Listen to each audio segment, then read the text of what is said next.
It's Christmas time, and if there's one iconic film that truly stands the test of time as being one of the greatest Christmas movies of all time, it has to be Home Alone. Sure, there are plenty of other films that tackle Christmas more directly, with all of those adaptations of Santa Claus helping spread presents around or whatever, but few truly click onto the same wavelength that Home Alone hits when it comes to its unique mashup of black comedy with slapstick physics, childlike fantasy, and a wholesome story about family over the Christmas holiday. Not to mention, it's meticulously dipped in nostalgia to make sure viewers will always come back to it every year. But there's more to the Home Alone story. There's a small little blip on the Home Alone radar that many of us choose to ignore, pretend it doesn't exist, and bury deep into the basement, never to be confronted and revealed again. And that, of course, is the Home Alone movies nobody talks about. Home Alone 1 is the classic foundation, starring Macaulay Culkin, hosting all sorts of unforgettable lines, beats, and moments, and generally being a pretty flawless film. The sequel then expands on much of that same formula with the same cast popping up, with some extra extensions with hotel villain Tim Curry and the President of the United States making a cameo appearance.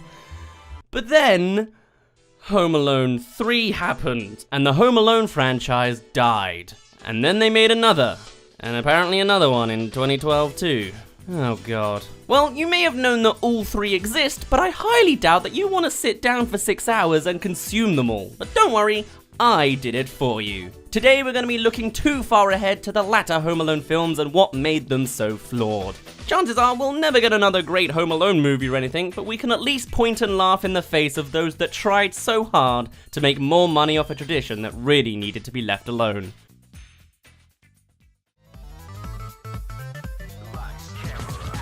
So since we're only just starting up in this 5-movie comparison, setup is very important. On the YouTube side of things, we're going to be tackling all movies simultaneously to see how each take on certain key elements of the Home Alone formula. Starting with, very fittingly, the setup of each film. So we all know the first two films, right? Home Alone 1 has Kevin McAllister accidentally left behind after the family rush off to go on holiday.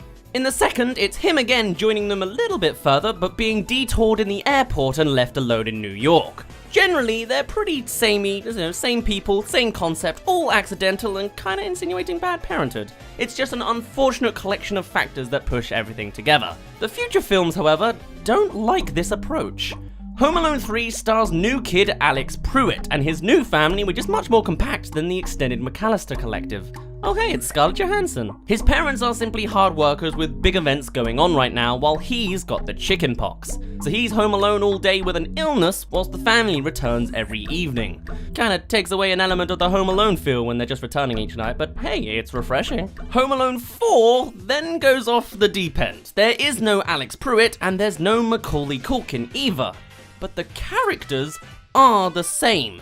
This guy now is Kevin McAllister. The family is compact again, but there's Buzz, and that's Megan.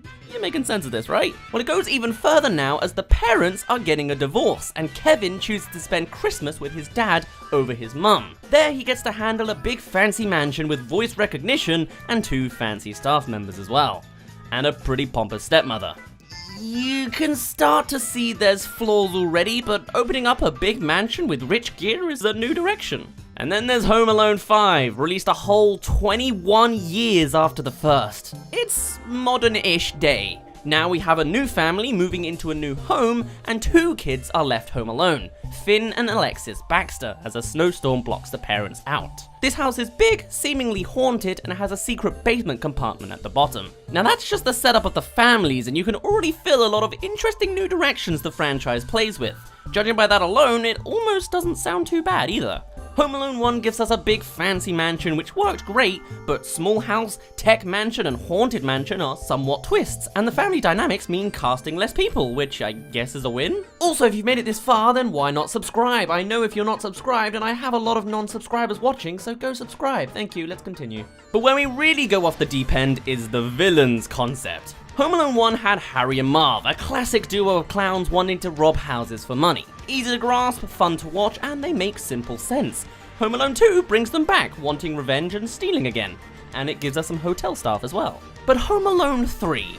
What could be wrong with Home Alone 3, you ask? Well, I can explain it all with just one line.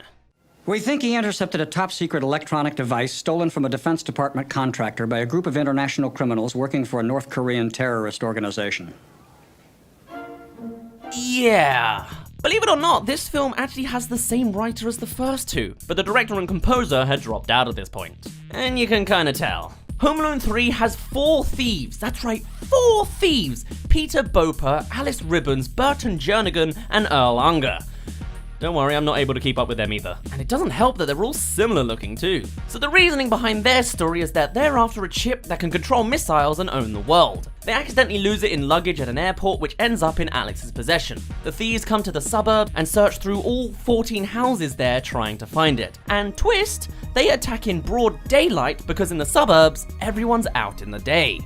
Cool, already a little bit lengthy there, so here's Home Alone 4. Home Alone 4 has Marv return. But it's not Daniel Stern either, and he's not with Harry, though he mentions him a lot. He's with his now wife Vera. They want to kidnap the prince who's guest appearing at the rich mansion on Christmas Day, and they're backed up by an inside man in the staff department. Also note that Kevin knows Marv from last time, which only adds more questions since this is the first reboot we've seen with all of these actors. Home Alone 5 does its own thing with the thieves being an old man Sinclair, a doting woman Jessica, and a black safecracker Hughes. I never actually managed to pick up their names while I was watching this film, but hey, it's slightly more diverse with gender and race being represented. They're after a lost painting worth $85 million hidden in the empty house, with the old man being directly connected to the painting. In concept, I guess it's not that bad. It's easy to follow and fairly simple too. But of course the idea isn't the make or break of a good film, and considering these are sequels, half the idea is already melded from the original, so we're going to move on to presentation next, which has quite a few sub-elements. So as we mentioned before, these later films aren't created by the same guys as the original. That's pretty obvious, I'd say. With Chris Columbus only directing 1 and 2, and John Hughes writing the first 3, and credited for the characters of 4. Score composer John Williams also dropped out after 2. So how does this meld in practice with the later films? Well, the original film and 2 were meticulously filmed with a tactic in mind. It was literally built to be as nostalgic as possible, reaching into childhood innocence and fantasy with low camera angles, childish activities, and a message that all can feel through either excitement or memories of their own past. What's the very first thing OG Kevin does when he's home alone? He goes crazy with the freedom he wants. Not only because the writers clicked into the wonders of what a kid would do, but it also links into his story about falling out with his family and getting what he wants. Similarly, 2 has Kevin manipulating the world of New York around him with confidence. And this is one of the first steps that I feel the future films really missed out on. Home Alone 3's Alex is home alone sick, and though he never acts ill throughout the entire film, he's also not bouncing around either. When free, he's not particularly looking forward to it and simply plays calmly in the attic with his rat and telescope until he spots the thieves in another house.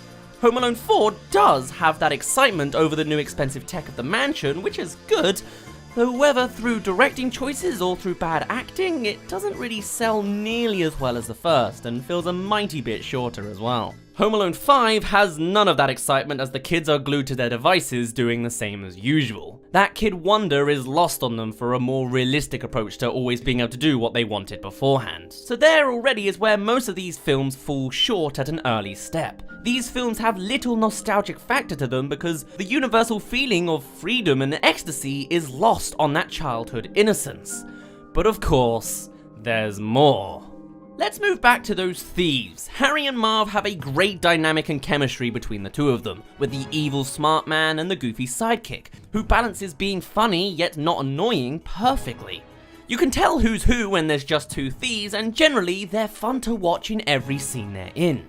Home Alone 3 is a villainous mess. With 4 characters, it's hard to follow character traits and relationships. For the longest time, I thought the dynamic was Mother Bear and her 3 boys going forwards, but it turns out this guy is the leader. Both him and the girl are pretty serious, whilst they are clearly less so, and I have no idea what to think of this guy. Is he in the middle or something? I guess they just duplicated Harry and Marv to get 2 of each, without the positive traits? Cause also there's very little jokes between them all, and they certainly have no chemistry. But if that's bad, then just listen to Home Alone 4. With it being Marv in charge, the goof is set to only continue, with Vera being dumber than Marv. A real Dumb and Dumber story here. And you know how I mentioned OG Marv balanced annoyance well? These guys don't, being intense slapstick melted down for 4-year-olds. There is also the staff member being the straight man Harry type, but she doesn't redeem the film. And Home Alone 5 was almost good. It did several parts so right. You can tell who's who, their character traits are clear, and you can understand their motivations and thoughts. But man, are some of those traits bad. The old man is great, he's focused on the task and evil-ish. But the other two are comic reliefs done poorly. The doting woman is constantly crying over an ex, be it through remembering him in a conversation or on the phone, and the safecracker is new at this, and dumb enough to eat food, which is fine, and shout out loud to see if anyone's in. Pushing a little beyond Marv levels of annoying, and together they're just a pain to witness. Plus, pretty stereotypical too, which isn't too great. Part of the joy of the first films is enjoying the villains just as much as the good guys. Every scene with Marv and Harry, or Mr. Hector and Cedric, were fantastic to watch. But by dropping the ball on half the main characters, all 3 super sequels lose a massive piece of the original successes. And I've been trying to avoid it as best I can, but I gotta mention it eventually. The acting. Home Alone 1 is goofy. It was directed to be goofy. Frantic classical music, unrealistic direction to sell an iconic line.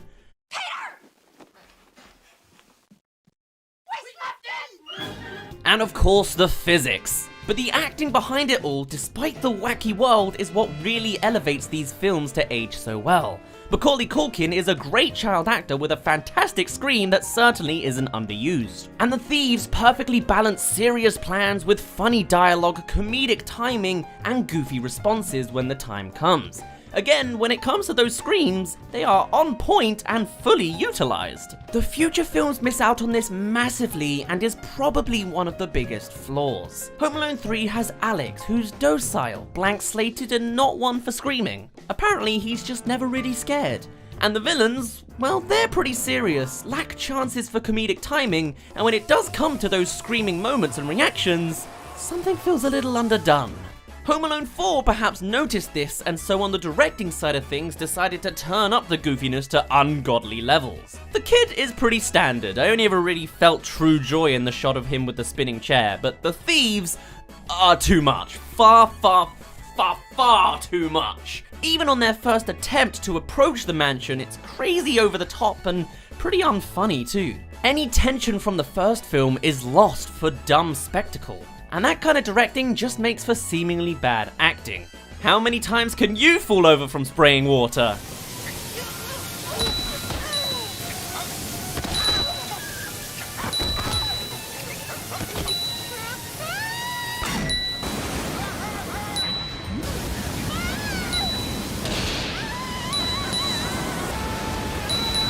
Apparently that's your answer. It started on showers which weren't manipulated to spray forwards or anything, so it doesn't even make sense as a trap. This kid is also never scared, but I guess that kind of makes sense this time around. And then Home Alone 5 took note of that and did the complete opposite, with the complete opposite results. It's 90% realistic. The 2 comic reliefs are outliers that don't look too good, and the thieves are frozen at the end. Everything else is pretty real. Both the reactions, traps, and physics are completely toned down to what can be done. The only fantasy element is the time-lapse effect on the trap making, removing any of the childhood wonder of the first film with fun silhouette tricks or the over-the-top bombastic fun of explosives or face crushing, whilst other films overdo the goofiness in a poor way that lacks comedic timing or general entertainment for anyone above the age of 6. So I've been touching on jokes a lot, but let's properly focus on them now. Home Alone 1 and 2 are a comedy, you can tell, from the subtle lines at the start, When I grow up and get married, I'm living alone! to the slapstick of the villains that honestly I probably don't even need to show you footage of, you know what I'm talking about. Home Alone 3 gets too confused in its plot to be funny. I like one joke at the airport. Miami, New York, and Denver lounges. Nothing. Bars, restaurants, club lounge, clean. When I was in the John, I didn't see anything in there. But beyond that, it attempts to reform jokes and fails. Here's another clip. Marv, Harry?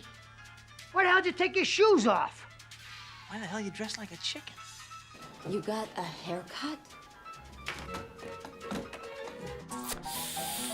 Nope. And then there's the adult jokes that are just terrible on their own and poorly hidden too. Here's one of Home Alone 2's adult jokes. He says if I walked in there and saw him naked, I'd grow up never feeling like a real man. And here's Home Alone 3. Alex slammed the toilet seat down on his thing again. Bullseye. I'm innocent. My kid slammed the toilet seat on this thing again. Just asinine in that writing room. Home Alone 4 is all goof, but the jokes in it aren't any good. Most come from Marv and Vera's lack of smarts, and none really fly, especially when they're over-explained. 3 words, Vera. Kid, nat, thing. I think there's only one more. I do love watching her hyperventilate. It's one of the few pleasures of this job. Is that meant to be a joke? That's absolutely horrible! She's not that bad a character, my god! And Home Alone 5 very much has the same problem. There are jokes, but none of them are really good or smart like the originals. My favourite is the overused tropey one. Yeah, well, the deal's changed now since the ghost. 50% for me, 50% for Jessica, 25% for you. But reused jokes aren't good jokes. So for a moment, let's go back to the good old days again and talk about motifing. It's not usually talked about all too much, but can be pretty important or cool when it comes to sequels, and there's some interesting connections to how each film tackles the original film's motifs. So what I really mean by motifs is formula. There's several elements from the original that are picked up and sprinkled across the different films. Obviously, the main theme was dropped after the first 2 films, with Home Alone 4 really spitting on the score with this terrible, goofy xylophone track that just ruins everything about the Home Alone tone, god. But no, formula.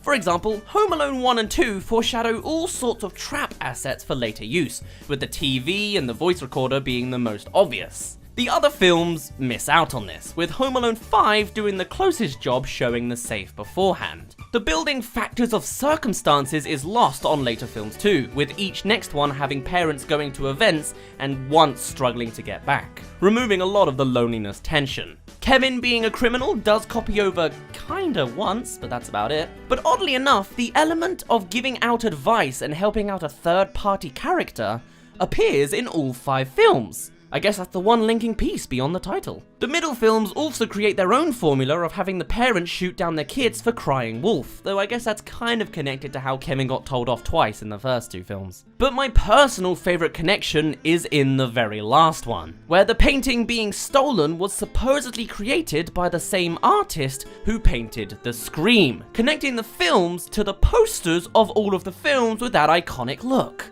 Wow, that's pretty smart. And wow, you can see the acting quality as it goes further and further along time. Where are those eyebrows? Lift those eyebrows, man! You're even a man, this photo doesn't do you justice. Alright, we're coming to the last part of the video, so much like the films, let's show off the traps finally, shall we? They're the part that we come back to the films for anyway. Everything else is just a nice bonus. Home Alone 1 had illusions, trickery, ice, fire, and pranks. Home Alone 2 had drops, electricity, drops, explosion, drops, and drops, but my god, it was funny to watch. Every other trap kinda sucks. Home Alone 3 had glue, water, electricity, lawnmowers, drops, and illusions, which isn't actually too bad, but none of it is very iconic. Home Alone 4 had water and pots and pans and automatic doors. Meh. And Home Alone 5 had boots, snow, and luck. But hey, they made fun of the ice and then paid it off with the police, which was pretty good. Otherwise, literally it's just the thieves confusing themselves more than the kid. This, I think, is the other major misstep. It's pretty obvious. The traps are the best bit, and these films really have a lackluster and undercooked finale sequence. Add on to the lack of comedic timing with it all, and it's just a rehashed reimagining with less imagining. I mean, just look at Marv's responses to the next brick each time in the second film. Here, you can really feel the beats of the film. Everything else misses this entirely. Another spanner in the works for the traps is how they're approached. Harry and Marv split up, combine, and continue, which is great. The Korean terrorist group attacked from 4 angles, which is incredibly hard to follow simultaneously and only overcomplicated the film further. Martha and Vera stick together and are foiled in very uninteresting ways, and the art thieves slowly split up and struggle when combined, but with the minimal traps, it just loses any magic or joy that it could have had. But beyond all of that, forget the setup, the characters, the scenarios, the directing, or the acting, forget the formula, the jokes, the soundtrack, the iconic scenes, or the traps. There is one final massive thing that really shows why every future Home Alone movie has failed. And that is, simply enough, these are not Christmas films. They are just films that take place during Christmas. They have no Christmas message. Home Alone 1 is all about falling out with family, not wanting them, maturing as a person, and learning that Kevin does in fact want his family for Christmas. Nothing else matters. The same returns for number 2. Relationships and connections along the way are what matters. These films are all about the values of Christmas, and they're explained especially clear through Kevin asking God for his family back both times. You can bet that Kevin became a devout Christian considering God literally answered his prayers twice. Home Alone 3? Alex doesn't have a want for his family. He does his own thing, knowing that they'll just be back at nighttime. His family rush to his safety once they know, but it's just a broad happy ending. Home Alone 4? Isn't really about Christmas as much as it is about real family and about reuniting his real mother and father. He misses them being together, but they mostly just get together by chance. There's an element of preferring the personal element of Christmas over the material, but it isn't sold all too well. And also the stepmother's not really evil, she's just new and unattached to kids. But still, she gets everything stripped of her. It kind of felt cruel when I watched it again. And then in Home Alone 5, the kids really couldn't care less about family. They fell out at the start, had their devices, fought off the thieves, though were pretty scared about it, and were relieved once it was done. But didn't exactly learn that they wanted their parents for Christmas. They were almost a little too old for it anyway. Still, yeah, the happy ending is that they got material at the end.